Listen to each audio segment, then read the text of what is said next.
You think philosophy is just something dusty professors argue about in ivory towers. Think again. What if I told you that the greatest minds in human history saw philosophy not as an academic subject, but as the most practical guide to living well you could ever imagine? Here's something that'll blow your mind. The ancient philosophers didn't just talk about wisdom, they lived it, breathed it, made it the very foundation of their existence. And if you stick around, I'm going to show you exactly how they did it, and why this ancient knowledge could completely transform your life. But first, let me ask you something. When was the last time you felt truly at peace? Not just distracted by your phone or temporarily entertained, but genuinely content with who you are and where you're going. If you're struggling to answer that, you're not alone. And that's exactly why we need to talk. The modern world has got philosophy completely backwards. We've turned it into this intellectual game where people compete to see who can sound the smartest. But here's what the ancients knew that we've forgotten. Philosophy isn't about winning debates, it's about winning at life itself. Take this example that'll make you think twice about everything you've been told. A carpenter doesn't come up to you and say, "Hey, listen to me talk about the art of carpentry for 3 hours." No, he shows you a house. He builds something real, something that matters. That's exactly what real philosophers do.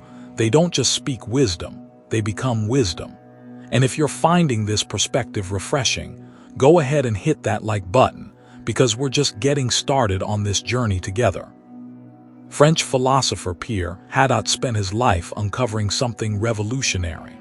He discovered that what we call spiritual exercises in ancient philosophy had nothing to do with religion and everything to do with transforming your entire way of being. These weren't just mental gymnastics. They were life-changing practices that could turn an ordinary person into someone extraordinary. Think about this for a second. What if the difference between living in constant anxiety and experiencing genuine peace isn't about changing your circumstances, but about changing yourself? What if the power to live well has been inside you all along, just waiting for the right training? Hadot called these practices ascesis. And before you run away thinking this is about becoming some kind of monk, let me stop you right there. This isn't about denying yourself pleasure or living in misery. It's about transcending yourself.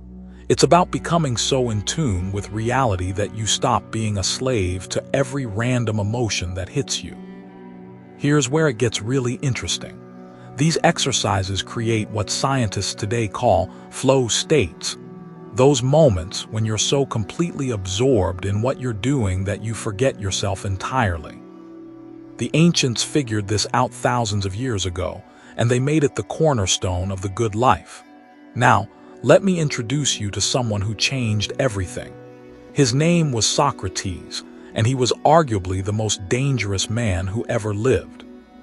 Not because he carried weapons, but because he carried something far more powerful: questions that could shatter everything you thought you knew about yourself.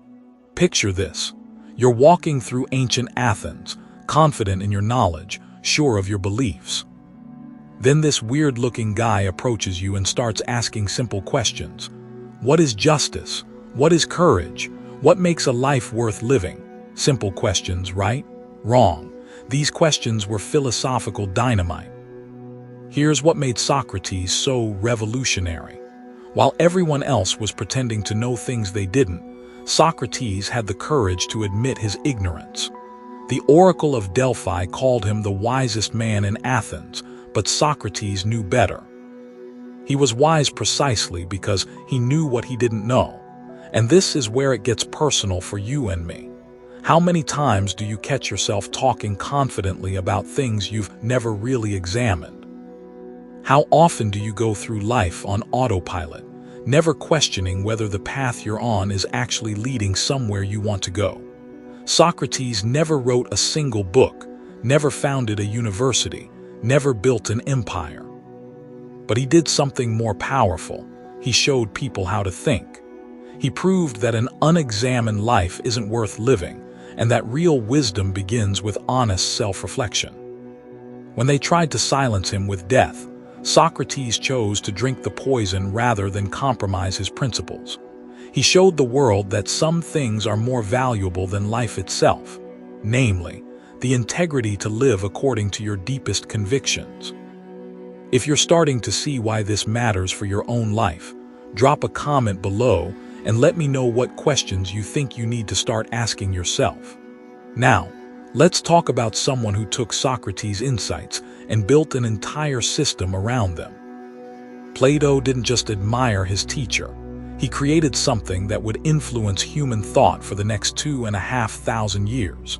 But here's what most people get wrong about Plato. They think he was some abstract theorist lost in the clouds. The truth, Plato was intensely practical. When he talked about the world of forms, those perfect templates of truth, beauty, and justice, he wasn't engaging in philosophical speculation. He was giving you a roadmap for transformation. Let me paint you a picture that'll change how you see reality forever. Imagine you've spent your entire life chained in a cave, watching shadows on the wall, thinking that's all there is. That's most of us, most of the time. We mistake appearances for reality, temporary pleasures for lasting satisfaction, surface-level success for genuine fulfillment. But what if someone broke your chains? What if you discovered that those shadows were just projections of a much more beautiful and meaningful reality? That's what Plato's cave allegory is really about. It's about the painful but liberating journey from illusion to truth. Here's the part that might make you uncomfortable. According to Plato, when you try to share this deeper vision with others, they often think you've lost your mind. They prefer their familiar shadows to the blazing reality of the sun. Sound familiar? Ever tried to explain a life-changing insight to someone who wasn't ready to hear it? The Matrix movies got this completely right. When Morpheus offers Neo the red pill or the blue pill, he's presenting the same choice Plato wrote about 24 centuries ago. Do you want comfortable illusions, or do you want the truth, even if it's challenging? Plato also gave us something incredibly practical, a map of the human soul. He showed us that we all contain three forces: reason, which seeks truth; appetite, which seeks pleasure; and what the Greeks called thumos, that spirited part of us that seeks meaning and honor. Here's where this becomes immediately relevant to your life. Every internal conflict you experience is basically a battle between these three forces. Your reason knows you should exercise, but your appetite wants to binge Netflix. Your appetite craves that purchase, but your sense of honor knows it's financially irresponsible. The goal isn't to eliminate these conflicts, it's to learn how to orchestrate them. Think of yourself as a charioteer trying to control two powerful horses pulling in different directions. Master this, and you master yourself. Master yourself, and you master your life. But Plato's student Aristotle had a different take, and this is where things get really practical for modern life.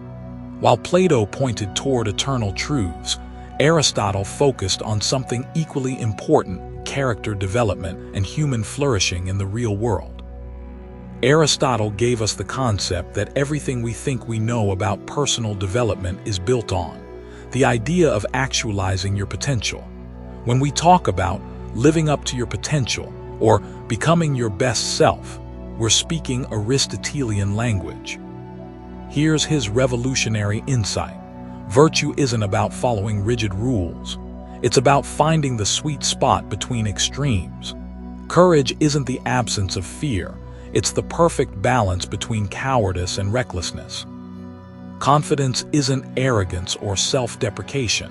It's that golden mean where you know your worth without becoming obnoxious about it. Think about the areas where you struggle most. I bet you'll find that you're either doing too little or too much, rarely hitting that optimal middle ground where excellence lives.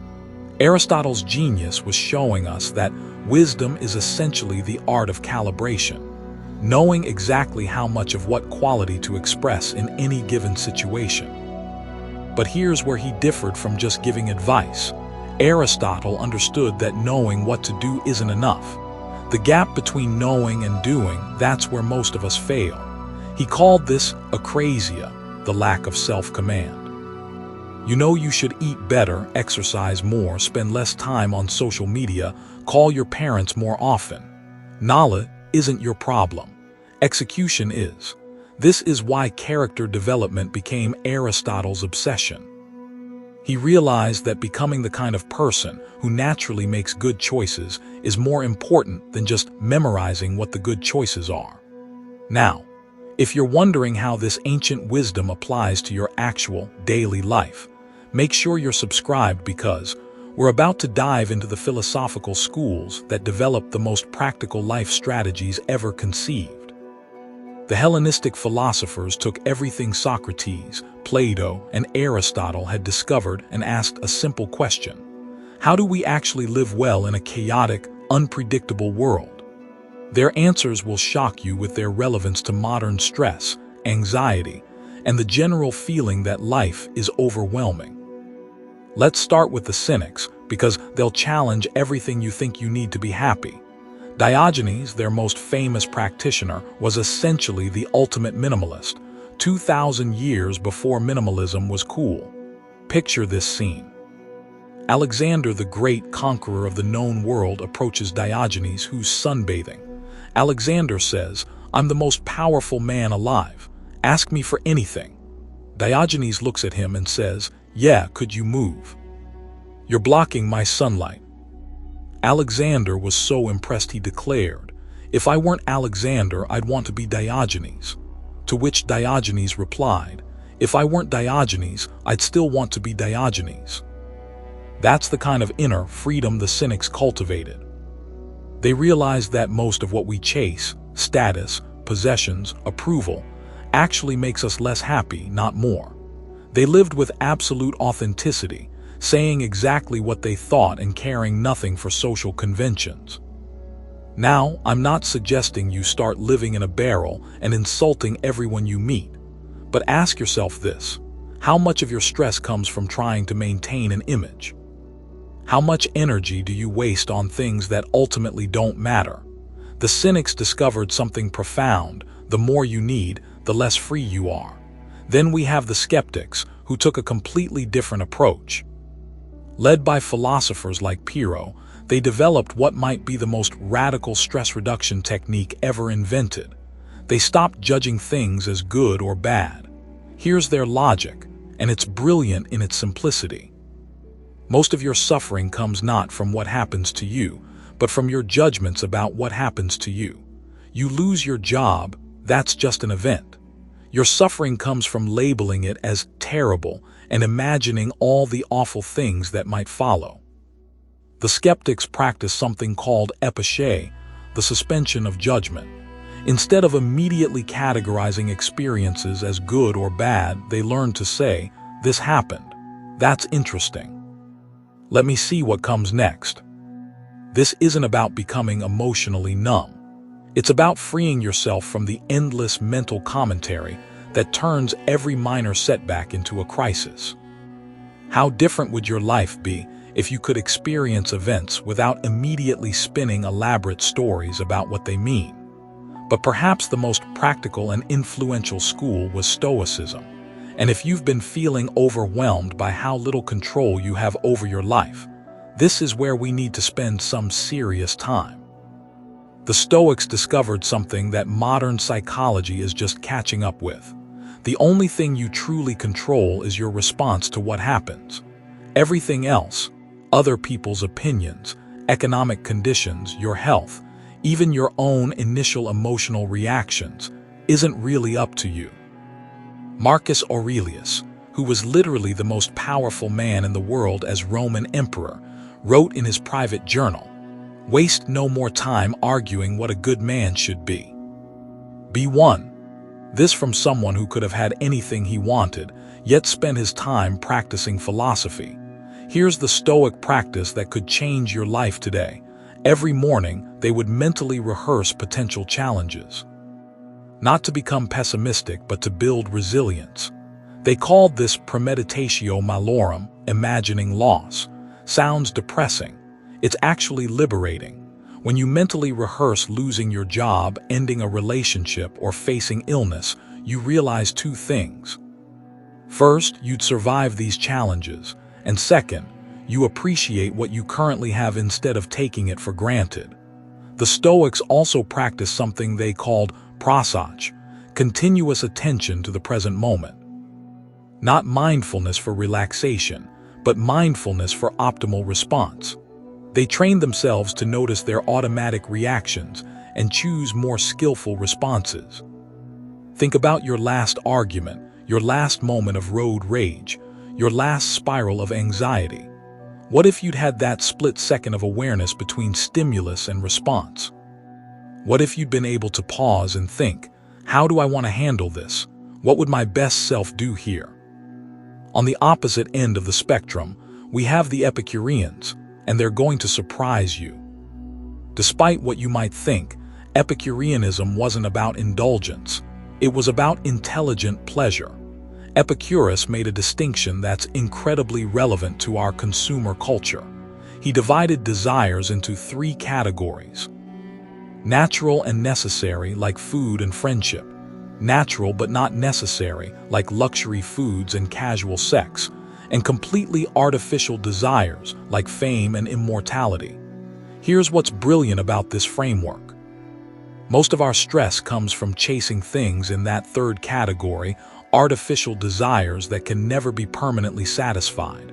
You achieve fame, but then you need more fame. You accumulate wealth, but there's always someone wealthier. The Epicureans focused on simple, renewable pleasures: good food, close friendships, philosophical conversation, appreciation of nature. These aren't expensive, they don't require competition with others, and they're always available. But here's their most radical insight. They practiced gratitude as a transformative spiritual exercise. Every day, they would consciously appreciate the miracle of existence itself. Not gratitude as a social nicety, but gratitude as a tool for emotional regulation and life satisfaction. Now, let me share something that might completely reframe how you think about spirituality and meaning. The Neoplatonists, led by philosophers like Plotinus, took all these practical insights and connected them to something transcendent. Plotinus described moments of mystical union, where the boundary between self and cosmos dissolved entirely. He wasn't talking about religious belief or faith. He was describing a reproducible inner experience that emerges from sustained philosophical practice. Here's what this means for you. There's a part of your consciousness that's always connected to something larger than your individual concerns. Call it the universe, call it consciousness itself, call it whatever resonates with you. The point is that cultivating this awareness changes everything about how you experience daily life. When you're operating from this expanded perspective, your personal dramas become less consuming. Your ego-driven anxieties lose their grip. You develop what the ancients called cosmic consciousness, the ability to see your individual life as part of a much larger, meaningful pattern. But here's the crucial part that ties everything together.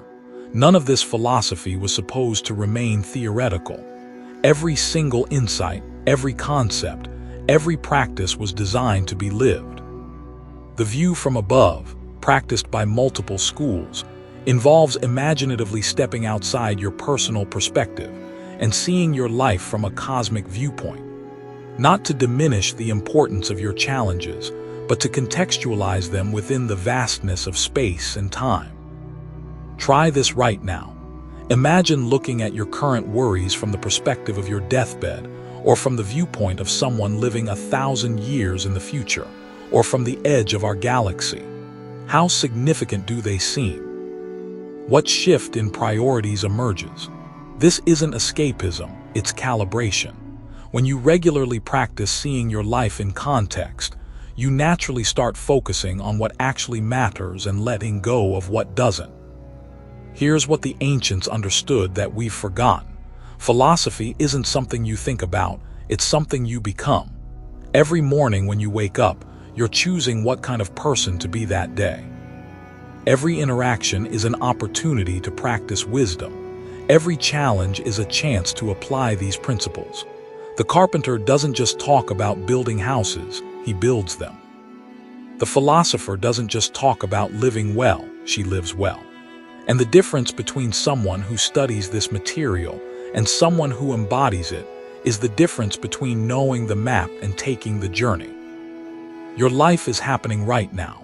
Your character is being shaped by how you respond to this moment, and this one, and this one. The ancients knew that wisdom isn't a destination you arrive at, it's a way of traveling through whatever life brings you. Every conversation is a chance to practice Socratic questioning. Every desire is an opportunity for Epicurean discernment. Every challenge is a moment for Stoic acceptance or Aristotelian courage. Every quiet moment is an opening for Platonic contemplation or Neoplatonic connection with the larger whole. So let me ask you this. What would change about your life if you started treating everyday situations as opportunities to practice ancient wisdom? What would shift if you saw your daily routine not as mundane tasks to get through, but as the actual material of your philosophical education? The sages of antiquity knew something we desperately need too. The philosophical life isn't about escaping the world. It's about engaging with the world more skillfully, more consciously, more fully. It's about becoming the kind of person who naturally responds to life's chaos with wisdom, courage, and deep inner peace. This is your invitation to join a conversation that's been going on for 25 centuries. Not as a passive observer, but as an active participant in the greatest experiment ever attempted, the systematic cultivation of human excellence. The question isn't whether you have time for philosophy. The question is whether you can afford to keep living without it. Because every moment you delay is a moment of wisdom lost, a moment of potential transformation postponed, a moment of authentic life unlived. The ancient philosophers handed you the keys to human flourishing. The only question now is whether you'll use them.